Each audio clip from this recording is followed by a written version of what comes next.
नमस्कार, आप लाइव बिहार देख रहे हैं। मैं हूं राजमोहन तिवारी। देखिए, राजधानी पटना का गांधी मैदान एक बार फिर से इतिहास लिखने जा रहा है। यह ऐतिहासिक गांधी मैदान एक बार फिर से यह इतिहास लिखने जा रहा है कि जब 2025 में प्रचंड बहुमत के साथ नीतीश कुमार की सरकार एनडीए की सत्ता में वापस लौटी तो शपथ ग्रहण उसी गांधी मैदान में हुआ। जी हां, जिला प्रशासन पटना के तरफ से एक आदेश जारी किया गया है जिसमें इस बात की जानकारी दी गई है कि 17 नवंबर से लेकर 20 नवंबर तक गांधी मैदान पटना आम नागरिकों के लिए पूर्णतः प्रतिबंधित रहेगा। यानी कोई भी आम नागरिक इन 4 दिनों तक 17 नवंबर से 20 नवंबर तक उसमें नहीं प्रवेश कर सकेंगे।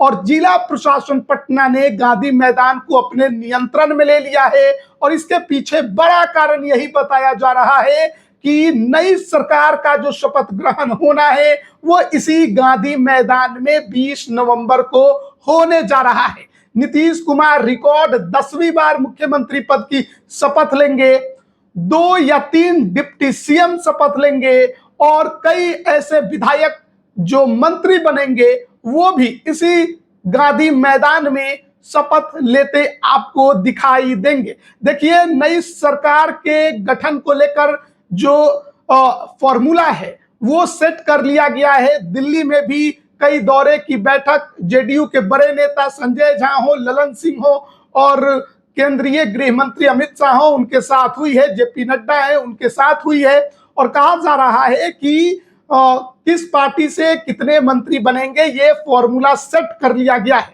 हालांकि कौन कौन वो चेहरे होंगे इसको लेकर अब तक स्थिति स्पष्ट नहीं हुई है, पर्दा नहीं हटा है। लेकिन कयासों का बाजार गर्म है कि जनता दल यूनाइटेड में लगभग वही पुराने चेहरे होंगे, 2-4 नए चेहरे हो सकते हैं। बीजेपी में ज्यादातर चेहरे नए होने की संभावना है। लोक जनशक्ति पार्टी रामविलास नीतीश कुमार की शासन में, नीतीश कुमार की सरकार में 3 उनके पार्टी से मंत्री बन सकते हैं। हिंदुस्तानी अवाम मोर्चा से तो पहले ही संतोष सुमन है, वहीं राष्ट्रीय लोक मोर्चा से 1 मंत्री का पद उपेंद्र कुशवाहा की पार्टी को मिल सकता है। तो यह बड़ी खबर निकलकर सामने आ रही है और खबर यह है कि चुनाव आयोग ने भी अब चुनाव समापन को लेकर जो भी प्रक्रिया रही, जो कुछ भी रिजल्ट आया है उस संबंध में राज्यपाल को पूरी सूचना दे दी है। और इसके साथ ही आज बिहार में जो आदर्श चुनाव आचार संहिता लगी हुई थी वो अब समाप्त हो रही है। तो बिहार में नई सरकार का गठन और इसके संबंध में जल्द ही अधिसूचना जारी होगा।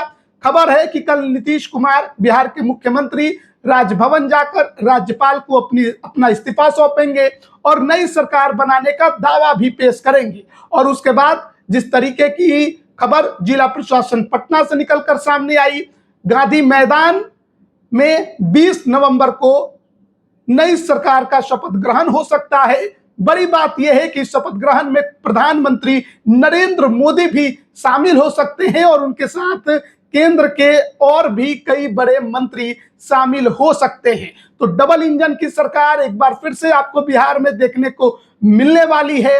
बिहार में एनडीए को प्रचंड बहुमत मिला है और राजद के नेतृत्व वाले महागठबंधन की करारी हार हुई है। लेकिन गांधी मैदान पटना एक बार फिर से इतिहास लिखने को तैयार है और इस बार 10वीं बार रिकॉर्ड नीतीश कुमार एक बार फिर बिहार में मुख्यमंत्री पद की शपथ लेते आपको दिखाई देंगे। लेकिन उनके साथ डिप्टी सीएम कौन होंगे? सम्राट चौधरी, विजय सिन्हा या कोई और? 2 होंगे या 3 होंगे या 1 होंगे? कयास बहुत सारे लग रहे हैं। मंत्रियों को लेकर कई कयास लग रहे हैं। विधानसभा में अध्यक्ष कौन होगा इसको लेकर बहुत सारे कयास लग रहे हैं। लेकिन चेहरे बहुत ऐसे जीत कर सदन में पहुंचे हैं जो नए नए हैं। तो ऐसे में बड़ा दिलचस्प होगा यह शपथ ग्रहण देखना। और बड़ी खबर पटना से और नई सरकार के गठन को लेकर तमाम अपडेट हम आप तक पहुंचा रहे हैं। आप सभी का बहुत बहुत धन्यवाद।